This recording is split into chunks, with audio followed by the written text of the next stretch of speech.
പിതാവിൻ്റെയും പുത്രൻ്റെയും പരിശുദ്ധാത്മാവിൻ്റെയും നാമത്തിൽ ആമേൻ. പ്രിയപ്പെട്ട ദൈവമക്കളെ, അനേകം ജീവിതങ്ങളും കുടുംബങ്ങളുമൊക്കെ മുന്നോട്ട് പോകേണ്ട അനേകം ജീവിതങ്ങളാണ്. എന്നാൽ പിന്നിലേക്ക് പോകുന്ന അനേകം ജീവിതങ്ങളെ കാണുമ്പോൾ പൗരോഹിത്യത്തിൽ, കുടുംബജീവിതത്തിൽ, പഠന മേഖലയിൽ, ജോലി മേഖലയിൽ, ബിസിനസ് മേഖലയിൽ, അല്ലെങ്കിൽ സമാധാനത്തിൻ്റെയും സന്തോഷത്തിൻ്റെയും സൗഖ്യത്തിൻ്റെയൊക്കെ മേഖലയിൽ പിന്നിലേക്ക് പോകുന്ന മക്കൾ കാണുമ്പോൾ എന്തുകൊണ്ട് എന്തുകൊണ്ട് എന്തുകൊണ്ട് എന്നൊക്കെ നമ്മൾ ചോദിക്കും. അനേക മക്കൾ അതുമായിട്ട് ബന്ധപ്പെട്ട് ചോദിക്കാറുണ്ട്, എന്ത് പറ്റി ഞങ്ങളുടെ മക്കൾക്ക് കുടുംബത്തിന് ജീവിതത്തിൽ എന്നൊക്കെ. അതിന് വളരെ വ്യക്തമായ ഒരു ഉത്തരം കർത്താവ് ജെറമ്യ പ്രവാചകനിലൂടെ നമുക്ക് നൽകുന്നുണ്ട്. ജെറമ്യ പ്രവാചകന്റെ പുസ്തകത്തിൽ 7-ാം അധ്യായത്തിന്റെ 23, 24, 25 തിരുവചന ഭാഗത്തില് കർത്താവ് പറയാണ്, ഞാൻ ഒരു കാര്യം മാത്രമേ അവരോട് ആവശ്യപ്പെട്ടുള്ളൂ, നിങ്ങൾ എൻ്റെ വാക്ക് കേട്ട് അനുസരിക്കുക, അപ്പോൾ നിങ്ങൾക്ക് ശുഭമായിരിക്കും.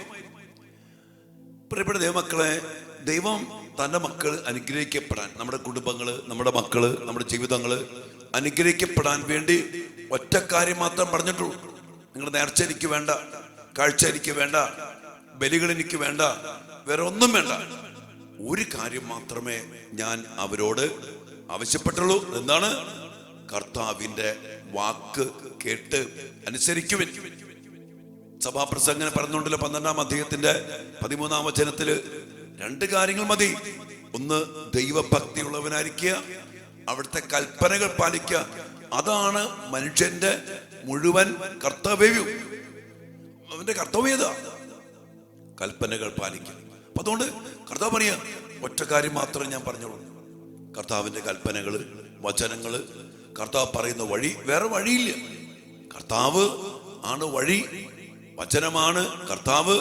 ആ കർത്താവിനെ അനുസരിച്ച് ജീവിക്കുന്നു പറയണ് മാത്രമേ പറഞ്ഞോളൂ. എന്നാൽ മനുഷ്യൻ എന്നാൽ അവർ അനുസരിക്കുകയോ കേൾക്കുക പോലുമോ ചെയ്തില്ല. അതാണ് മനുഷ്യന്റെ സ്വഭാവം. അനുസരിച്ചില്ലെന്ന് മാത്രമല്ല, കേൾക്കാൻ പോലും മനസ്സ് വച്ചില്ല. അതുകൊണ്ട് വചനം പറയാണ്, അതിനാൽ അവരുടെ പോക്ക് മുന്നോട്ടല്ല പിന്നോട്ടാണ്. കർത്താവിന്റെ വാക്ക് കേട്ട് അനുസരിച്ച് ജീവിച്ചാൽ നിങ്ങളുടെ ജീവിതം ശുഭമായിരിക്കും. ഞാൻ അവരുടെ ദൈവമായിരിക്കും, അവരെന്റെ ജനമായിരിക്കും. വലിയ സ്ഥാനത്തേക്കാ കർത്താവ് ഉയർത്തണ. ദൈവത്തിന്റെ മക്കള്, ദൈവം സ്വന്തം ജനത്തിന്റെ കർത്താവ്. മാത്രമല്ല ശുഭമായിരിക്കും എന്ന് പറയും. ആ വാക്ക് അവിടെ വളരെ പ്രധാനപ്പെട്ടതാണ്. ശുഭമായിരിക്കും. അപ്പോൾ നിങ്ങൾക്ക് ശുഭമായിരിക്കും. ജോലിയില്, കുടുംബത്തില്, സകലമാന മേഖലകളിലും ശുഭമായിരിക്കും. എന്നാല് മനുഷ്യൻ തന്റെ ആ ഒരു വാക്കുകൂടിയോടെ ദുഷ്ടഹൃദയത്തിന്റെ പ്രേരണ അനുസരിച്ച് തന്നിഷ്ടപ്രകാരം ജീവിച്ചു. വചനം കേൾക്കാതെ, വചനം ശ്രവിക്കാതെ അവന്റെ ദുഷ്ടഹൃദയം, നമുക്കറിയാം, നമുക്കെല്ലാവർക്കും ഒരു ദുഷ്ടഹൃദയമുണ്ട്.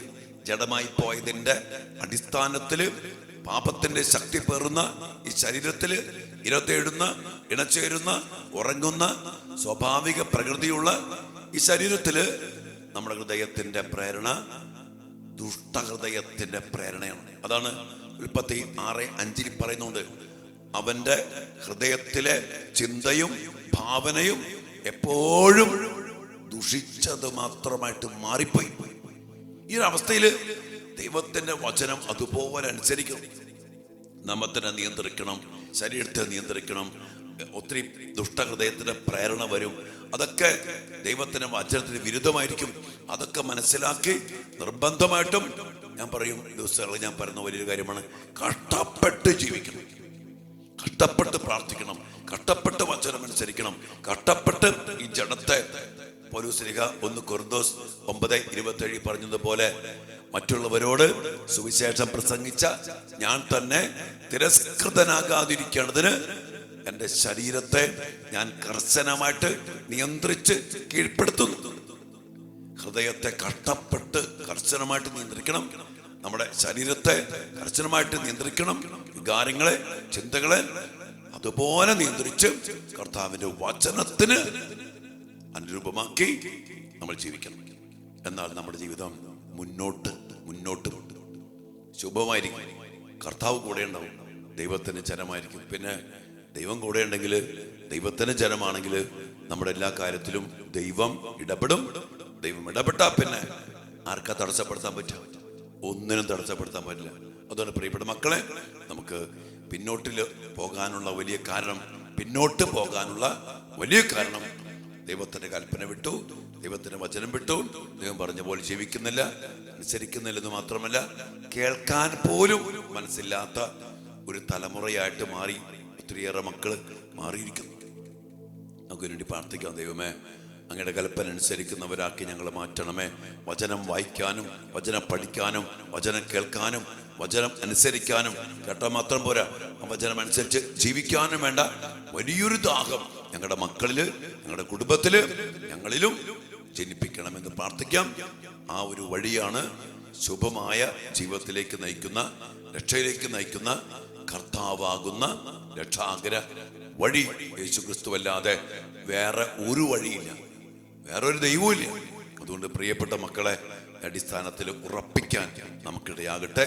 ദൈവം നമ്മളെ അനുഗ്രഹിക്കട്ടെ. മക്കളെ, ദിവ്യാനുസന്നതിയിൽ നമ്മുടെ എല്ലാ മക്കളെയും, നമ്മുടെ കുടുംബാംഗങ്ങളെയും, നമ്മുടെ ജീവിതങ്ങളെ സമർപ്പിച്ചുകൊണ്ട് ഈ ഒരു അടിസ്ഥാനത്തിൽ പണിതുയർത്താനുള്ള കൃപയ്ക്ക് വേണ്ടി നമുക്ക് പ്രാർത്ഥിക്കാം. പിന്നെ ഒരു കാര്യം അച്ഛൻ പറയാണ്, എൻ്റെ പ്രിയപ്പെട്ട മക്കളെ, ഇതെല്ലാം ദൈവത്തിൽ നിന്ന് ചോദിച്ചു വാങ്ങണം. നമ്മുടെ കഴിവ് കൊണ്ടോ, നമ്മുടെ ശക്തി കൊണ്ടോ, നമ്മുടെ തീരുമാനം കൊണ്ടോ നമുക്കൊന്നും ചെയ്യാൻ പറ്റില്ല. പ്രത്യേകിച്ച് ആത്മീയ ജീവിതത്തിൽ, ഭൗതികമായ കാര്യത്തിലൊക്കെ നമുക്കൊരു കഷ്ടപ്പെട്ട് അധ്വാനിക്കാം. പക്ഷെ ഇപ്പൊ പ്രാർത്ഥിക്കാം, വചനം വായിക്കുക, അല്ലെങ്കിൽ ധ്യാനിക്കുക, അങ്ങനെ ദൈവികമായ കാര്യങ്ങൾക്ക് പ്രാധാന്യം കൊടുക്കുക എന്ന് പറഞ്ഞാൽ അത് ദൈവം തന്നെ നമ്മെ സഹായിക്കണം. നമ്മുടെ ആഗ്രഹം വേണം, ആഗ്രഹിക്കണം. അതോടൊപ്പം തന്നെ സഹായകനാകുന്ന പരിശുദ്ധാത്മാവിനോട് ചോദിച്ചു വാങ്ങണം. നമ്മുടെ മക്കൾക്ക് വേണ്ടി നമുക്ക് ഈ സഹായം ചോദിച്ചു വാങ്ങാം. നമ്മുടെ കുടുംബാംഗങ്ങൾക്ക് വേണ്ടി നമുക്ക് ഈ സഹായം ചോദിച്ചു വാങ്ങാം. ദൈവം നമ്മെ അനുഗ്രഹിക്കട്ടെ. ആമേൻ.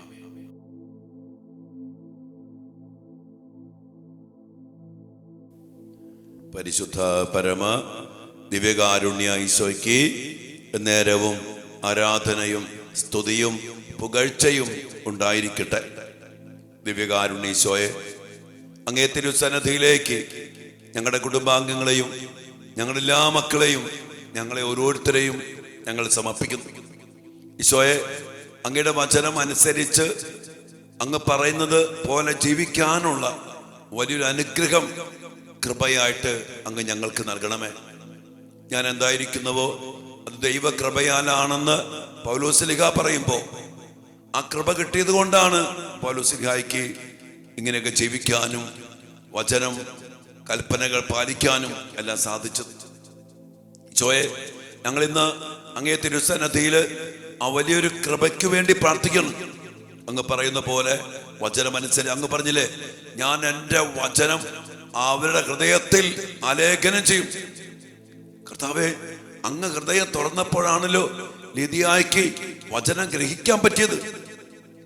സഹായം അങ്ങ് തരാതെ ഈശോയെ ഞങ്ങൾക്കൊന്നും ചെയ്യാൻ പറ്റില്ല. പ്രത്യേകിച്ച് ആത്മീയമായ കാര്യങ്ങൾ നന്നായിട്ട് പ്രാർത്ഥിക്കണമെങ്കിൽ, വിശുദ്ധിയിൽ ജീവിക്കണമെങ്കിൽ, ദിവ്യകാലത്തിന് മുമ്പിൽ ഇരിക്കണമെങ്കിൽ, വചനം അനുസരിക്കണമെങ്കിൽ, വിശുദ്ധ കുർബാനയിൽ പങ്കെടുക്കണമെങ്കിൽ സ്വർഗത്തിന്റെ ഒരു സഹായം കൂടിയേ തീരും.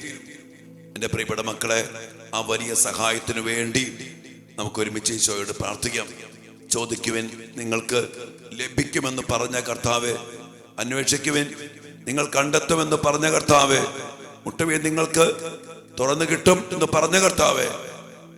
ഞങ്ങളുടെ കുടുംബങ്ങളെ, ഞങ്ങളുടെ മക്കളെ, ഞങ്ങളുടെ കുടുംബാംഗങ്ങളെല്ലാവരെയും സമർപ്പിച്ച് പ്രാർത്ഥിക്കുന്നു. വചനമനുസരിക്കുന്നവരായിട്ട് ഞങ്ങൾ മാറട്ടെ, ഞങ്ങളുടെ മക്കൾ മാറട്ടെ. കൽപ്പനകൾ പാലിക്കുന്നവരായിട്ട് ഞങ്ങളുടെ മക്കൾ മാറട്ടെ. വിശുദ്ധിയിൽ ജീവിക്കാൻ അങ്ങയുടെ വചനം അനുസരിച്ച്, വചനം ശ്രവിച്ച്, ദൈവികമായ കാര്യങ്ങൾക്ക് പ്രാധാന്യം കൊടുത്ത്, ആത്മീയ ജീവിതത്തിന് വലിയ പ്രാധാന്യം കൊടുത്ത് ജീവിക്കാൻ ഞങ്ങളുടെ മക്കൾക്കെല്ലാം ഇടയാകട്ടെ. അതിനുവേണ്ടി ദിവ്യകാനസന്നദ്ധിയിൽ ഞങ്ങളെ, ഞങ്ങളുടെ മക്കളെയും സമർപ്പിച്ചുകൊണ്ട് ഞങ്ങൾ പ്രാർത്ഥിക്കുന്നു. ഈശ്വരാശീർവാദത്തിന് വേണ്ടി പ്രാർത്ഥിക്കാം. മക്കളെ, ഈ ഒരു അനുഗ്രഹം, ഈ ഒരു കൃപ, ഇത് വലിയൊരു കൃപയാണ് മക്കളെ. ഇത് വലിയ കൃപയ്ക്ക് വേണ്ടി ഈശോയോട് നമുക്ക് വലിയ ദാഹത്തോടെ പ്രാർത്ഥിക്കാം. ഈ കൃപ കിട്ടിയാൽ വചനം അനുസരിക്കാനുള്ള കൃപ, വിശുദ്ധിയിൽ ജീവിക്കാനുള്ള കൃപ, പ്രാർത്ഥിക്കാനുള്ള കൃപ അത് കിട്ടിയാൽ തീർച്ചയായിട്ടും നമ്മൾ, നമ്മുടെ കുടുംബവും നമ്മുടെ മക്കളും രക്ഷപ്പെടും. തീക്ഷ്ണമായിട്ട് പ്രാർത്ഥിക്കാം.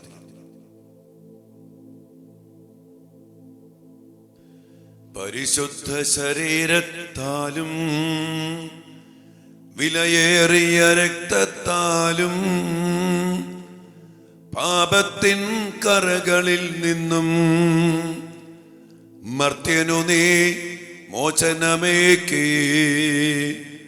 സകലേശാ ദിവ്യ കടാക്ഷം തൂഗണമേ വത്സല സുതരിൽ നിർമ്മലരായി ജീവിച്ചിടുവാൻ ചിന്തണമേ ദിവ്യവരങ്ങൾ.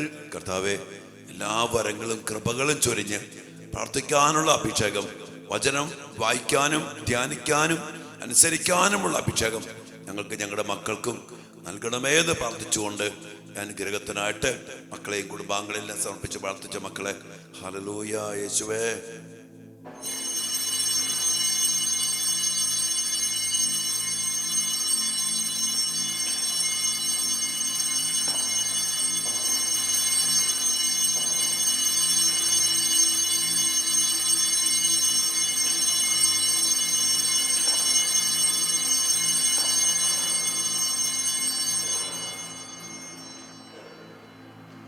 പരിശുദ്ധ പരമ ദിവ്യകാരുണ്യ ഈശോയ്ക്ക് എന്നേരവും ആരാധനയും സ്തുതിയും പുകഴ്ചയും ഉണ്ടായിരിക്കട്ടെ.